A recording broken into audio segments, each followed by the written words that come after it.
Dear brothers and sisters in the Lord, परमेश्वर में प्रिय भाई और बहनों, today's verse for our meditation is taken from the book of Leviticus, chapter 26, verse 11. आज हमारे ध्यान मनन के लिए जो वचन भाग लिया गया है वो लेवी व्यवस्था 26 अध्याय उसका 11 वचन। I will set my tabernacle among you. और मैं तुम्हारे बीच अपना निवास स्थान बनाए रखूंगा। Right from the day of man's creation, मनुष्य के निर्माण के दिन से लेकर the desire of the Lord was to dwell with his children.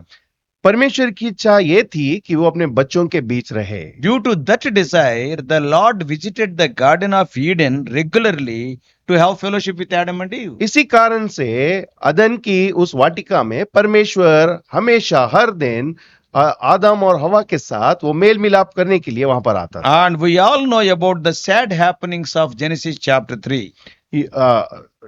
Genesis chapter 3.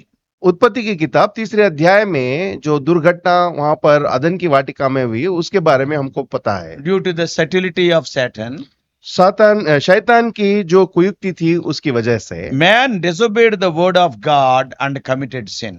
मनुष्य परमेश्वर के उस चेतावनियों को वो ठुकराया और पाप का आगमन हुआ। God has given his whole nature to man. परमेश्वर ने सारे इस सृष्टि को मनुष्य के हाथ में तो दे दिया। God has given his own nature to man. परमेश्वर ने अपने खुद के स्वभाव को मनुष्य को दिया था। But man lost that holy nature given by God by committing sin. परमेश्वर के दिए गए उस पवित्र स्वभाव को मनुष्य ने पाप के कारण से खो दिया। The holy garments God gave to man, they were lost and man became naked. परमेश्वर ने जो पवित्र कपड़े यानी धारण उसने मनुष्य को दिया था वो सारे छूट गए और मनुष्य का नंगापन दिखाई पड़ा। And yet the desire and the eternal plan of God did not change.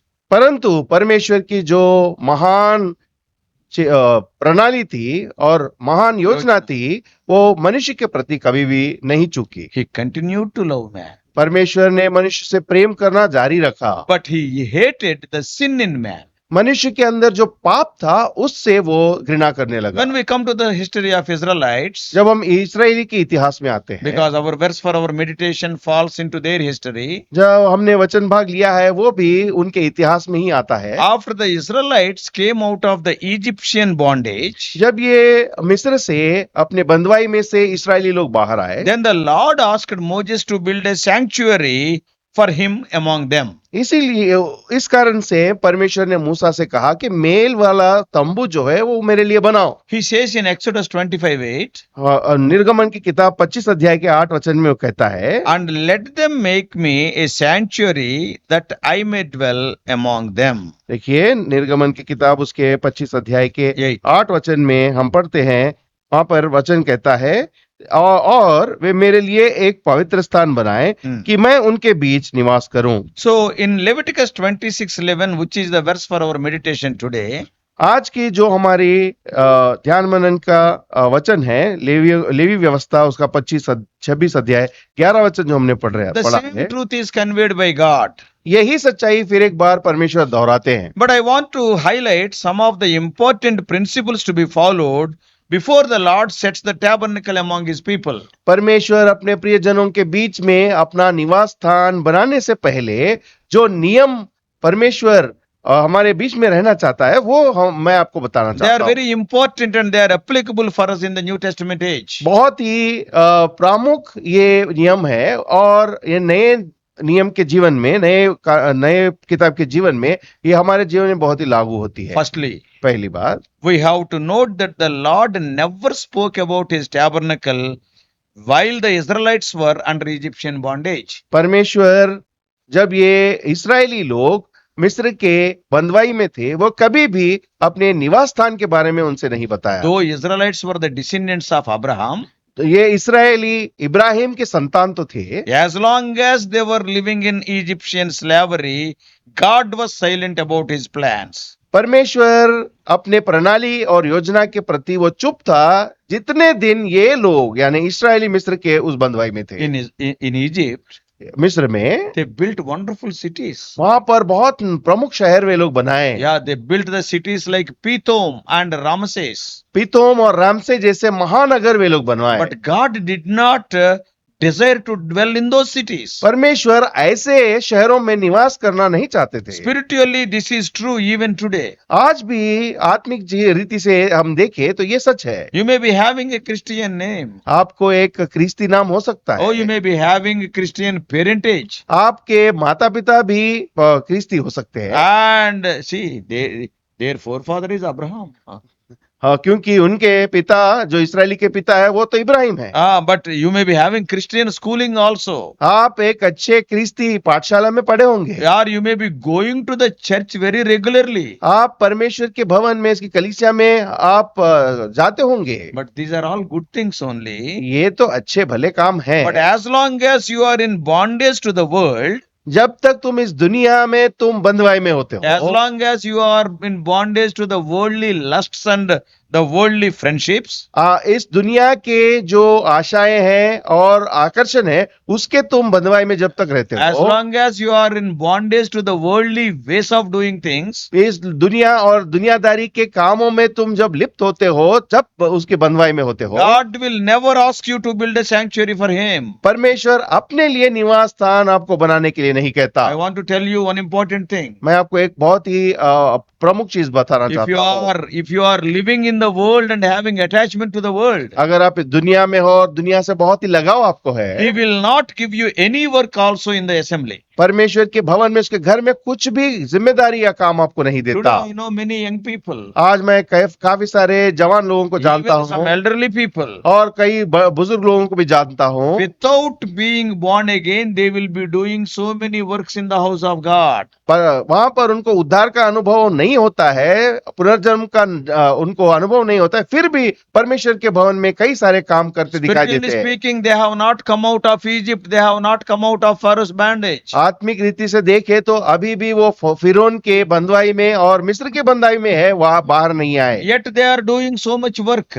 फिर भी वे लोग परमेश्वर के भवन में काफी सारे काम करते रहते हैं। Remember, it is not given by God. एक बात आप जान लो कि ये काम परमेश्वर के द्वारा सौंपा गया नहीं है। Out of their fleshly enthusiasm, अपने yeah, they are doing that. अपने शरीर की जिज्ञासा से वे लोग ये काम करते आते I हैं। know some boys who will play harmonium, but they are not born again. मैं काफी लोगों को जानता हूँ, जवान लोगों को, जो हारमोनियम बजाते हैं परंतु उनके जीवन में उद्धार का अनुभव नहीं I है। know some of the singers, they are not born again. मैं जानता हूँ काफी सारे संगीतकार हैं जो गाने गाते हैं, फिर भी उनके जीवन में उद्धार का I अनुभव know नहीं है। some of the messengers who are not born again. मैं काफी सारे ऐसे लोगों को जो परमेश्वर का वचन बांटते हैं, वचन की सेवकाई करते हैं, वे लोग भी उद्धार के अनुभव में नहीं है। Because they are in Christian families, they are born. That's why out of their fleshly enthusiasm, I want to do the work of God, they are doing it. क्योंकि वो क्रिस्ती परिवार में जन्मे हुए हैं और उनकी शरीर की इच्छा और अभिलाषा ये होती है कि परमेश्वर की कुछ सेवकाई करे,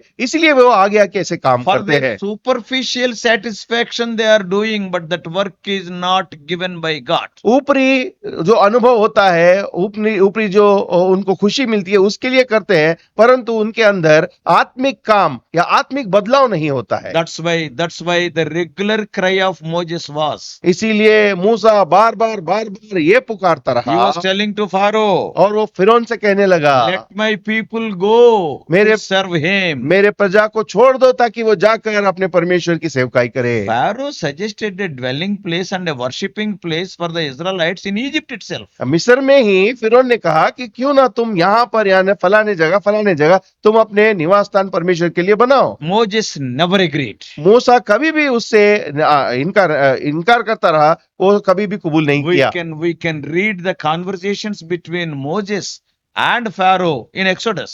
निर्गमन की किताब में हम मूसा और फिरौन के बीच में जो वार्तालाप है वो सारी चीजें हम देख सकते Oh, हैं। later you can read बाद में आप पढ़ सकते हैं। Exodus 8:25 निर्गमन 8:25 में हम and पढ़ते हैं Exodus 8:28 और निर्गमन 8:28 में हम पढ़ते and हैं। Exodus 10:11 निर्गमन 10:11 वचन में and पढ़ते हैं। Exodus 10:24. निर्गमन 10 और उसके 24 वचन में And पढ़ते all हैं। these verses will show you the discussion, the conversation between Moses and Pharaoh. ये सारे वचन मूसा और फिरौन के बीच में जो वार्तालाप है, बातचीत होती है, वो सारे हम पढ़ सकते This is हैं। a very important principle. ये बहुत ही प्रमुख नियम है। Unless you are freed from Pharaoh and Egypt, God cannot have fellowship with you. जब तक तुम फिरौन और मिस्र के बंधुआई से छुड़ाए जाते हो, तब तक परमेश्वर आपके बीच निवास नहीं You कर सकता। cannot sail on two boats at the same time. एक ही बार तुम दो नावों के ऊपर तुम सवार नहीं हो सकते। Lord won't build his house with slaves living in Egypt. मिस्र में बंधुआई में रहने वाले ऐसे बंदी लोगों के साथ और बंदी लोगों के बीच में परमेश्वर कभी अपना निवास स्थान नहीं They बनाता। may be children of Abraham. वे इब्राहिम के संतान हो सकते हैं। So therefore, the first and most important principle is पहला और बहुत ही प्रमुख नियम ये है, to have fellowship with God, you must delink yourself from Egypt and Pharaoh. परमेश्वर के साथ संबंध होने के लिए अपने आप को मिस्र और फिरौन के बंधुआई से छुड़वाना You है। must come under the lordship of Lord Jesus Christ. परमेश्वर यीशु मसीह के उस अधिकार के नीचे अपने आप को So लाना in the है। New Testament language, you must repent for your sins or you must be born again. नए नियम के हिसाब से हम देखा जाए कि अपने पापों के बारे में हमें घृणा करना है और पश्चाताप के अनुभव में You आना है। have to leave all the Egyptian practices and you must come under the blood of the Lamb. मिस्र के जितने भी उनके आचार है, विचार है, वो सारे छोड़कर तुम्हें बाहर आना है। Secondly, तीसरी बात, before speaking about the building of the tabernacle to Moses in Exodus 25:8, निर्गमन की किताब 25 अध्याय के 8 वचन में अपने मिलाप वाले तंबू या नहीं तो परमेश्वर के निवास स्थान के बारे में मूसा से बात करने से पहले God gave the law to them. उनको परमेश्वर ने धर्मशास्त्र दिया।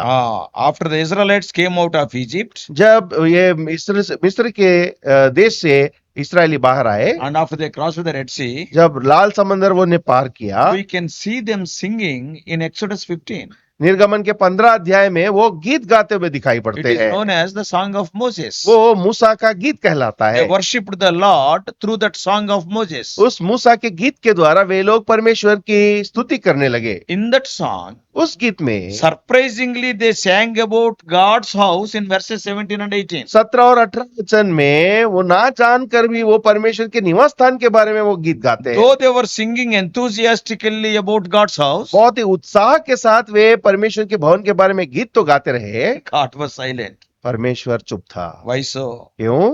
Before God expressed his desire for a holy habitation for himself among them, परमेश्वर उनके बीच अपने पवित्र निवास स्थान के बारे में बातचीत करने से पहले he gave them a threefold law, principles. उन लोगों को एक 3 गुना नियम परमेश्वर ने उन्हें दिया। What are they? क्या है? Number one, पहली बात, moral law. और नैतिक नियम। It was about maintaining their personal holiness before the holy God. पवित्र और अति पवित्र परमेश्वर के सामने व्यक्तिगत पवित्रता को बनाए रखना। God often said, "Be ye holy as I am holy." परमेश्वर कई बार कहने लगे, जैसा मैं पवित्र हूँ तुम भी पवित्र रहो। Holiness is the prime characteristic of God. परमेश्वर के जो पहला स्वभाव है वो पवित्रता है। Oh, this can be seen in the 10 commandments God gave to Moses on Mount Sinai.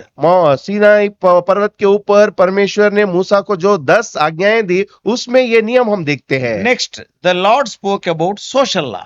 परमेश्वर ने उनको सामाजिक नियम के बारे में बताया। This was dealing with the mutual relations among them. अपने आप के बीच में यानी उनके जन के बीच में जो उनको बर्ताव कर रहा है उसके बारे में बताया। It spoke about one's behavior towards his neighbor in different situations. अपने पड़ोसी के साथ कैसे बर्ताव करना है, कई परिस्थितियों में कैसे उनके साथ जीना है, उस नियम को बताता This है। also is vividly explained in the scriptures. यही परमेश्वर के वचन में कई बार उसके बारे में बहुत ही दीर्घ रीति से बताया गया Then है। the Lord spoke about the ceremonial law, the rituals and all these things. और उत्साह जो वे लोग अपने Ceremonial. सेरेमोनियल लॉ कहते हैं उसको। सेरेमोनियल लॉ यानी उनका जो जश्न था, जश्न मनाने का जो नियम था वो उन्होंने बताया। That was about their service to the Lord, which included the feasts.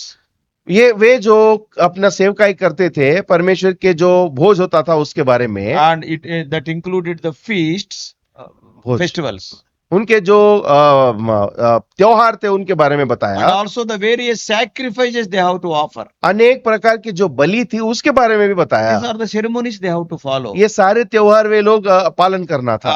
And we all know 5 offerings were there. 5 प्रकार के बलियां हमको पता है। Burnt offering वेदी के ऊपर चढ़ाने वाली वो दहन की बलि, and meat offering, naivedyam, और नैवेद्य बलि, and sin offering गुनाह के लिए पाप का जो बलि थी, पाप की बलि, and trespass offering, यानी अपराध की बलि, and peace offering. और शांति की बलि। And after the Israelites responded positively to all these 3 laws, ये 3 नियमों के प्रति जब वे लोग अच्छे रीति से प्रतिस्पंदन उन्होंने दिखाया, that is moral law, पहले नैतिक नियम social law, और सामाजिक नियम, and ceremonial law, ये त्योहार के जो नियम थे वो and उनला, when they said yes we will follow them, जब वे लोग एक कंठ से बोले, मुक्त कंठ से बोले कि हाँ हम इस बातों का पालन करेंगे, and only the Lord spoke to Moses about building the tabernacle among them. तभी परमेश्वर मूसा से बात करता है कि अपने निवास स्थान को तुम बनाओ। Today also the principles are not changed. ये नियम अभी भी नहीं बदले हैं, He demands the same. आज भी वो यही चाहता है। Only after the Israelites said yes to these principles, ये सारे नियमों को हम पालन करेंगे हाँ करके जब इस्राएली ने बताया, the Lord guided Moses to select the right people for its construction.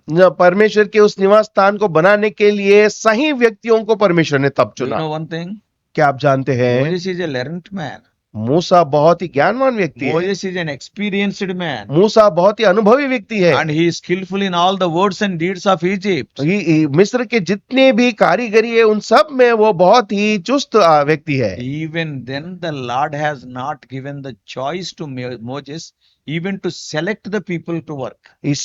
फिर भी परमेश्वर के उस महान निवास स्थान को बनाने के लिए मूसा को ये काम भी नहीं सौंपा कि किसको चुने। The Lord guided Moses to select the right people for its construction. इस निवास स्थान को बनाने के लिए मूसा को परमेश्वर ने अगुवाई दी ताकि किस लोगों को चुने। God chose those workers carefully and God gave the needed wisdom to them. ऐसे कारीगरों को परमेश्वर ने खुद चुना और उनको जितना ज्ञान और समझ, बुद्धि और उनको जो वस्तुएं चाहिए थी परमेश्वर ने खुद उनको दिया। So to build a sanctuary to God, परमेश्वर के लिए निवास स्थान बनाने के लिए 2 important things we have seen. 2 प्रमुख चीजें हमने We देखी। must be delivered people. पहले हम छुड़ाए जाने वाले लोग बना Second, है। we must be enlightened people. दूसरी बात, हम हमारा जो प्रकाशित लोग हम बनना है।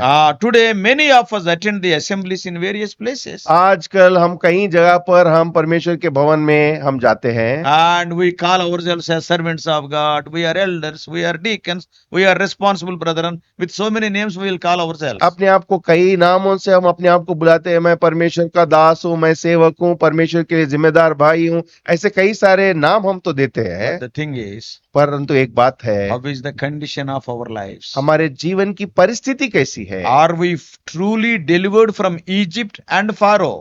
क्या हम फिरौन और मिस्र से छुड़ाए गए हैं? Are we willing to obey these 3 aspects of God's demands? परमेश्वर ने जो हमसे इच्छा रखता है, ये 3 नियमों का पालन क्या हम करते हैं? Do you want to maintain the moral law? क्या तुम इस नैतिक नियम को पालन करना Or चाहते you हो? want to obey the social law, how to love your neighbor? सामाजिक नियम यानी अपने पड़ोसी से कैसे प्रेम रखना है, उस नियम का पालन And करते are you हो? willing to obey the ceremonial law? त्योहार के संबंधित जितने भी नियम दिए गए हैं उनको पालन करना चाहते Today हो? we may not be offering literal sacrifices like bulls and goats, आज तो हम बैल या बकरी ऐसे बलि को हम वेदी पर नहीं चढ़ाते but होंगे। what about our spiritual sacrifices? हमारे आत्मिक वेदी के ऊपर चढ़ाने वाले बलि की बात क्या है? Without setting all these things right, your labor for the Lord is in vain. ये सारी चीजें परमेश्वर की दृष्टि में सारे ठीक ठाक करने के बगैर तुम कुछ भी करते हो तो व्यर्थ है। My words may be pinching some of you, मेरी बातें शायद आप में किसी लोगों को चुभते होंगे, but truth is truth. पर सच्चाई तो Do सच्चाई you know है। why I am telling? क्यों बता रहा हूँ पता है? After working a lot for the Lord throughout your life, tomorrow if you won't get any reward, what a pitiable day it will be. इतना सारा प्रयास करने के बाद परमेश्वर की ओर से अगर तुम्हें कुछ भी उसके प्रति तुम्हें वापस नहीं मिलता है तो आपकी परिस्थिति क्या है? If you are not a delivered person, if you are not an enlightened person, whatever you do for the Lord, you will not get any reward for your labor. अगर तुम छुड़ाए गए व्यक्ति ना बनते हो, प्रकाशित व्यक्ति नहीं बनते हो, कुछ भी तुम करते हो तो परमेश्वर की दृष्टि में वो व्यर्थ है। Hardening your heart. Suppose if you want to continue like that, then what will happen? अगर तुम अपने हृदय को कठोर करके ऐसे ही काम में जुटे जाकर ऐसे ही तुम अंधेपन से तुम काम करते हो तो क्या होता पता One है? day God will say, एक दिन परमेश्वर कहते "Ye हैं, doers of iniquity, I knew you not." दुष्कर्म करने वालों तुम कौन हो मैं जानता नहीं। So let us be careful. इसलिए हम चौकस रहे। May God help us to offer Him the acceptable and spiritual sacrifices. आज परमेश्वर हमें उसके ग्रहण योग्य बलि और ग्रहण योग्य वेदी के ऊपर हमारे सारे चीजों को अर्पण करने के लिए परमेश्वर सहायता करे। Only then He will set His tabernacle among us. तभी परमेश्वर अपने निवास स्थान को हमारे बीच में So बनाता may है। God help us to understand the importance of His presence among us. परमेश्वर की उपस्थिति का जो प्रामुख्यता है वो हमको समझने में परमेश्वर May God help us to obey these principles. ये सारे नियम हमारे जीवन में लागू करने उसके अनुसार जीने के लिए परमेश्वर सहायता May करे। God help you. परमेश्वर आपकी सहायता करे। Let us pray. प्रार्थना करेंगे। Loving Heavenly Father, हमारे प्यारे परमेश्वर, our gracious God, हमारे अनुग्रहकारी परमेश्वर, Lord, we thank you,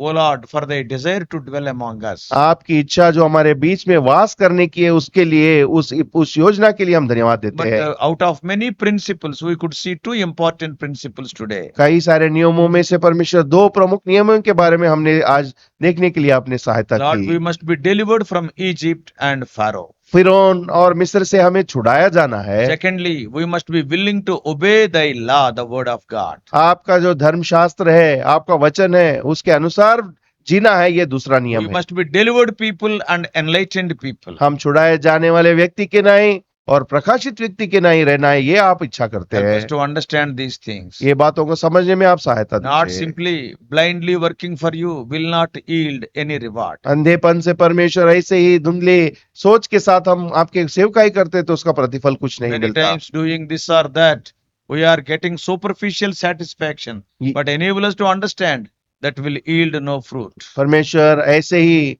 ये काम वो काम आपके प्रति करते हुए हो हम परमेश्वर ऊपर ऊपर संतुष्ट होकर जाते हैं। परमेश्वर ये आत्मिक नियम नहीं है, ये समझने में आप हमारी It is सहायता not कीजिए। our personal enthusiasm, but the divine revelation is needed.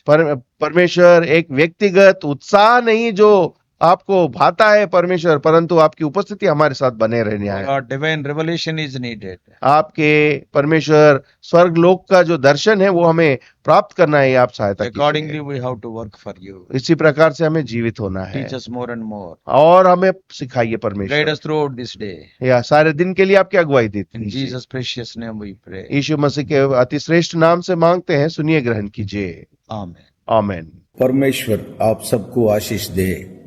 और भी अधिक आत्मिक संदेशों के लिए John Victor Hindi messages channel को सब्सक्राइब कीजिए।